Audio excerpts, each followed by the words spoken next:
I'm here today with heavyweight world champion David Deal. Hulk Hogan. Awesome. Sorry, I got confused by the biceps. So, David, you've been a part of a Super Bowl winning team not once, but twice. I can only imagine the buzzing energy in the locker room.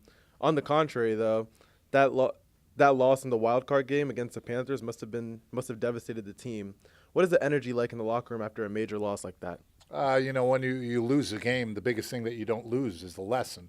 Every loss teaches you something that you need to improve on as an individual and as a player. So when you go out there and you don't win a football game, number one, you want to walk away with no regrets, making sure that you worked hard enough. But two, making sure you get everybody to rally around one another, knowing that it is still possibly a long season, depending on where you were, and you can't let one game define who you are as a team. Great answer. And you're a very versatile player on the O-line. You switch between guard and tackle whenever you're asked. Was the change to becoming a sports broadcaster as fluid as switching between the two positions? I had more time, obviously, doing the different positions at the offensive line to start.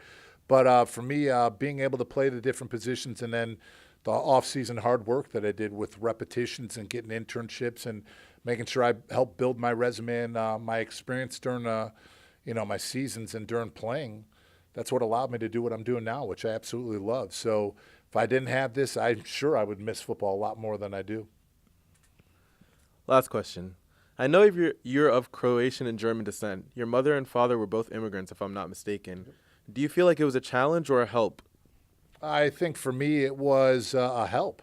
You saw all different perspectives from two different sides of my family, and growing up in Chicago in the city, you're around all ethnicities, and it makes you a better person because you're more understanding of people's beliefs and rituals and understand what people are all about. So it only helped me. Thank you, David. Well, this is SAL JALLOW with Bruce Beck Sports Broadcasting Camp, and I'll see you guys later.